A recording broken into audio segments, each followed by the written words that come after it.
Hi everyone, welcome to our YouTube channel black diamond. तो आज फिर से मैं आप लोगों के पास एक एमसीक्यू वीडियो सीरीज़ लेके आया हूँ। लेकिन आज के वीडियो में मैं रेगुलेशंस को कवर करूँगा एमसीक्यू के ज़रिए। तो ये जो वीडियो है इसमें मॉक टेस्ट है, यानी कुछ क्वेश्चंस है 50 क्वेश्चन के आसपास हैं जो कि रेगुलेशन से लिए गए क्वेश्चंस है। तो उसके बारे में मैं डिस्कस करूँगा। तो सबसे पहले यहाँ पर मैं एक नाम एंटर कर लेता हूँ और टेस्ट को स्टार्ट करता हूँ। Just a second. स्टार्ट करने के बाद जो स्क्रीन पे पहला क्वेश्चन है वह है, सबसे ज़्यादा कार्बन इनमें से कौन से कोयले में पाया जाता है? एंथ्रासाइट, बिटुमिनस, पीट या लिग्नाइट? तो इसका आंसर बहुत सिंपल है, आप सबको पता होगा। एंथ्रासाइट में अबाउट 86% तक कार्बन कंटेंट पाया जा सकता है।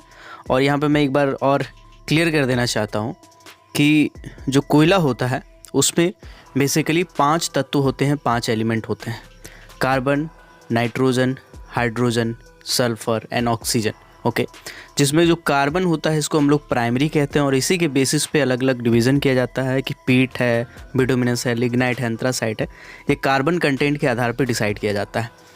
इसके बाद नाइट्रोजन, हाइड्रोजन, सल्फर और ऑक्सीजन, इसकी भी भूमिका होती है कोल में, ठीक है। जैसे सल्फर कंटेंट के हिसाब से ज़्यादा है, कम है, तो उसको कुकिंग और नॉन कुकिंग में बांटते हैं। और अलग अलग इंडस्ट्री में जैसे जिसका भी यूज़ होता है, ठीक है। फर्टिलाइज़र इंडस्ट्री में कम सल्फर वाला कोयला चाहिए होता है, तो ऐसा करके यूज़ के हिसाब से उसको हम लोग अलग अलग कॉमर्शियल क्लासिफिकेशन 17 का टोटल ग्रेड है। लेकिन फ़िलहाल कार्बन कंटेंट के आधार पे 4 भाग में डिवाइड किया गया है: पीट, लिग्नाइट, बिटुमिनस एंड एंथ्रासाइट। अगला सवाल पे आते हैं। नेक्स्ट क्वेश्चन है, माइंस की ऐसी वर्किंग जिसमें काम अभी बंद है लेकिन एक्सेसिबल है, इसको कौन सा टाइप का वर्किंग कहेंगे? तो यहाँ पे जो ऑप्शन है, disused working, discontinued working, seal off area या नन। तो यहाँ पे बोला गया है कि काम का ऐसे वर्किंग जो भी बंद है लेकिन एक्सेसिबल है। तो आपको बता दें, एक्सेसिबल में डिसयूज्ड वर्किंग को हम लोग मानते हैं, ठीक है। और डिसयूज्ड वर्किंग को एक और नाम से जाना जाता है, अनयूज्ड वर्किंग, जिसको अभी हम वर्तमान में यूज़ नहीं कर रहे हैं लेकिन वो एक्सेसिबल है, यानी पहुंचा जा सकता है। और एक और वर्किंग होता है, ठीक है, जो कि एक्सेसिबल होता है, ओल्ड वर्किंग में हम कह सकते हैं। और जो इनएक्सेसिबल है, अगम्य है और उसका काम अभी रुका हुआ है, उसको हम लोग डिसकंटिन्यूड वर्किंग कहते हैं। तो डिसयूज्ड वर्किंग, अनयूज्ड वर्किंग और डिसकंटिन्यूड वर्किंग में कन्फ्यूज़न नहीं होइएगा। डिसयूज्ड अनयूज्ड का ही नाम है, ठीक है। और डिसकंटिन्यूड वर्किंग मतलब उसमें एक्सेसिबल नहीं होता है, बाकी में एक्सेसिबल होता है। अगला सवाल है, AMM का फुल फॉर्म क्या होता है? Approved mining method, abandoned mine methane, aromatic methane monitoring या नन ऑफ दीज? तो इसका सही आंसर आपको पता होगा, AMM का अबेंडेंट माइन मीथेन होता है। अगला सवाल है, मैकेनिकल फैन जो माइंस या उसके किसी वेंटिलेशन डिस्ट्रिक्ट के इनटेक या रिटर्न रास्ते का समस्त हवा को बढ़ा दे, उस पंखे को क्या कहेंगे? ऑक्सिलरी पंखा कहेंगे, मैन मैकेनिकल वेंटिलेटर कहेंगे, फोर्सिंग फैन कहेंगे या बूस्टर पंखा कहेंगे? तो बूस्टर पंखा का डेफिनेशन में ही है ये कि मैकेनिकल पंखा जो किसी वेंटिलेशन डिस्ट्रिक्ट का इनटेक रास्ता, रिटर्न रास्ता में लगा के पूरा का पूरा हवा को वहाँ बढ़ा दिया जाता है, उसी को बोलते हैं। अगला सवाल है, खान का कोई ऐसा स्थान जिसमें कोई भी व्यक्ति, किसी भी व्यक्ति को जाने का कानूनन अधिकार हो, उसे हम क्या कहेंगे? वर्किंग प्लेस कहेंगे, गैलरी कहेंगे, फेस कहेंगे या वेंटिलेशन डिस्ट्रिक्ट कहेंगे? तो उसको वर्किंग प्लेस कहा जाता है, ठीक है, जहाँ पे व्यक्ति को कानूनन जाने का अधिकार है, कोई भी व्यक्ति, यानी माइंस में जो एम्प्लॉयड रहते हैं उनको। अगला सवाल है, वर्किंग, ओल्ड वर्किंग क्या है? इनएक्सेसिबल है, एक्सेसिबल है, बोथ है या फिर नन है? तो अभी मैंने थोड़ा देर पहले ही बताया था इसका आंसर। अगर आपने ध्यान से वीडियो को नहीं देखा है तो फिर से एक बार देख लीजिएगा। इसका आंसर मैं ऑलरेडी बता चुका हूँ। और अगर देखा है तो वीडियो को पॉज करके कमेंट सेक्शन में जाइए और बताइए, ओल्ड वर्किंग को एक्सेसिबल रखा जाता है कि इनएक्सेसिबल, या दोनों, या फिर नन ऑफ दीज? अगला सवाल है, CMR 2017 के डेफिनेशन के अनुसार मटेरियल किसको कहेंगे? पत्थर को, डिब्रीज यानी मलबा को, कोयला को या उपरोक्त सभी को? तो इसका जो सही आंसर है वो उपरोक्त सभी है, क्योंकि मटेरियल का डेफिनेशन में पत्थर भी आता है, मलबा यानी डिब्रीज भी आता है और कोयला भी आता है। अगला सवाल है, CMM का फुल फॉर्म क्या होना चाहिए? Coal magnifying method, coal mine methane, continuous miner method, coal mining method? तो इसका सही आंसर हो जाएगा कोल माइन मीथेन, CMM, ठीक है। AMM का एबंडेंट माइन मीथेन, CMM का कोल माइन मीथेन। अगला सवाल है, इनमें से कौन सा अवधि इंटरवल क्वार्टर नहीं है? ऑप्शन है आपके 1 जनवरी से 31 मार्च का समय, 1 अप्रैल से 30 जून का समय, 1 जुलाई से 30 सितंबर का समय, या 1 अगस्त से 31 अक्टूबर का समय। तो आपको बता दें कि जो आपका फाइनेंशियल ईयर होते हैं उसको 4 क्वार्टर में डिवाइड किया जाता है, जिसको हिंदी में हम लोग तिमाही कहते हैं, यानी 3 महीना का एक क्वार्टर होता है, ठीक है, जो कि 1 अप्रैल से 30 जून तक चलता है। उसके बाद 1 जुलाई से सितंबर तक दूसरा तिमाही चलता है। तीसरा तिमाही जो है वो अक्टूबर से चलता है, 1 अक्टूबर से 1 अक्टूबर से चलता है। और जो चौथा तिमाही है वो 1 जनवरी से 31 मार्च तक चलता है। तो इसमें 1 अगस्त वाला ऑप्शन गलत है, तो 1 अगस्त से 31 अक्टूबर तक का जो टाइम है उसको इसमें तिमाही नहीं माना जाएगा। अगला क्वेश्चन है, शॉर्ट फायर क्या है? पदाधिकारी है, प्रिंसिपल ऑफिशियल है, कॉम्पिटेंट पर्सन है, या फिर नन ऑफ दीज है? तो शॉर्ट फायरर को कॉम्पिटेंट पर्सन माना जाता है, पदाधिकारी नहीं माना जाता है। माइनिंग सरदार, ओवरमैन, इन सभी को पदाधिकारी माना जाता है, ठीक है। अगला सवाल है, GBA में इनमें से क्या शामिल नहीं है? GBA का मतलब है general body of air. Roof cavity का हवा शामिल नहीं है, सील ऑफ एरिया का नहीं है, रिटर्न साइड का नहीं है, या फिर नन ऑफ दीज? तो इसका जो सही आंसर हो जाएगा वो हो जाएगा seal off area. Seal off area का हवा और जो बोर होल किया जाता है एडजेसेंट स्ट्राटा पे, उसका हवा को GBA में यानी जनरल बॉडी ऑफ एयर में शामिल नहीं किया जाता है। इसको छोड़ के रूफ कैविटी, उसके बाद ओल्ड वर्किंग, रिटर्न साइड का वर्किंग, इन सभी जगहों को शामिल किया जाता है सील ऑफ एरिया को छोड़ के। अगला सवाल है, पहली बार कोल माइंस रेगुलेशन कब बनाया गया था? 2017 में, 1957 में, 1926 में, या फिर 1901 में? तो इसका आंसर मैं आप पे छोड़ देता हूँ, क्योंकि आपको मैं एक हिंट दे देता हूँ। चलिए, तो देखिए ऐसा है कि अभी 2017 आप पढ़ रहे हैं, तो इससे पहले तो आपको पता ही होगा कि 1957 में बना था, लेकिन 1957 सही आंसर नहीं होगा, 1957। और 1901 की अगर बात करें तो माइंस एक्ट उस टाइम बनाया गया था, पहली बार माइंस एक्ट भारत का 1901 में बनाया गया था। तो इसका आंसर आप कमेंट करके ज़रूर बताइएगा क्या होगा, कि पहली बार कोल माइंस रेगुलेशन को कब बनाया गया था, ठीक है। अगला सवाल है, मैनेजर की नियुक्ति CMR 2017 के किस रेगुलेशन में दिया गया है? तो इसका ऑप्शन है regulation number 27, regulation number 28, regulation number 29, 29 या 30।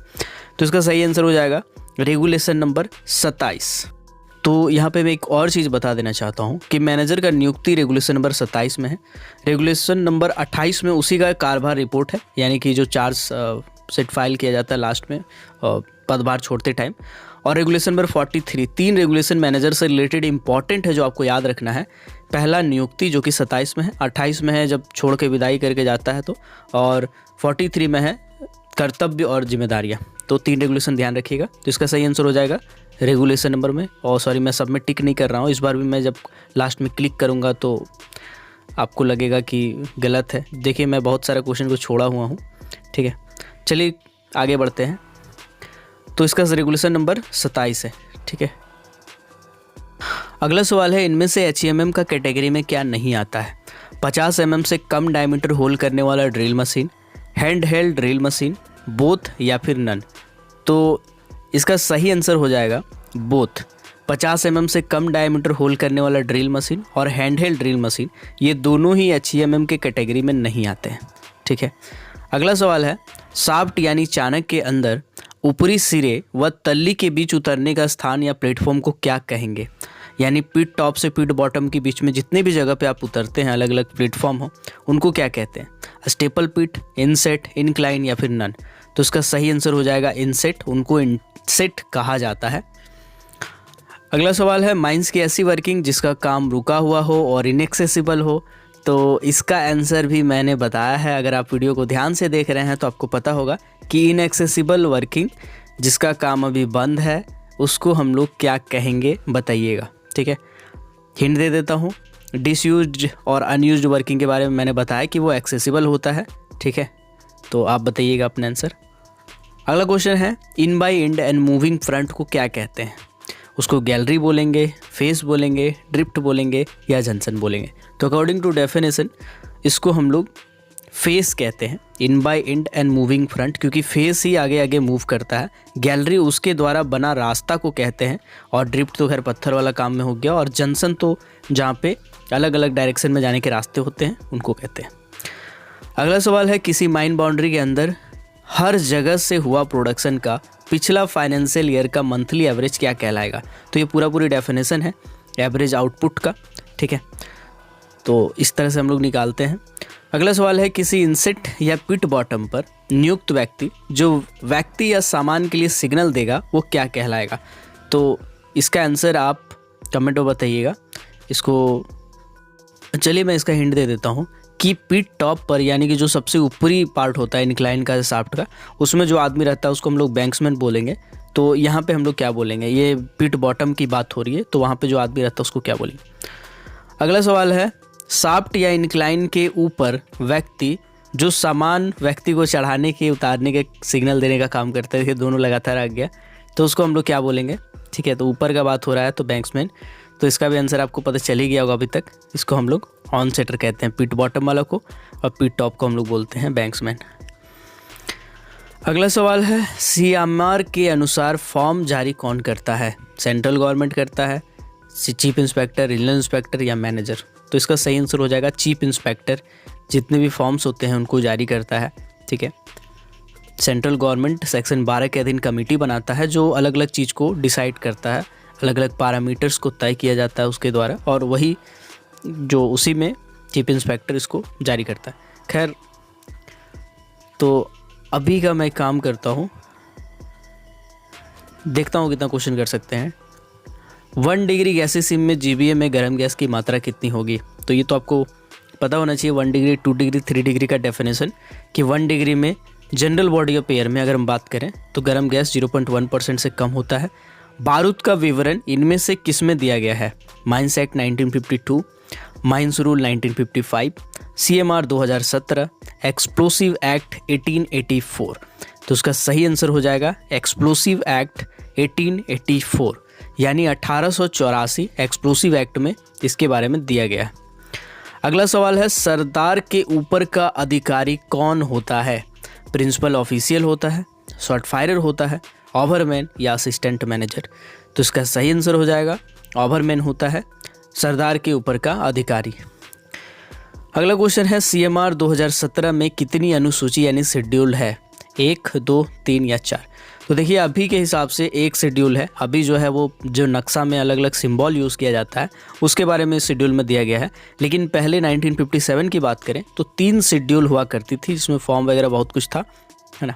अभी फ़िलहाल की मैं बात करूँ तो एक शेड्यूल है टोटल, और वो जो प्लान में अलग अलग नक्शा को यूज़ करते हैं उसके बारे में।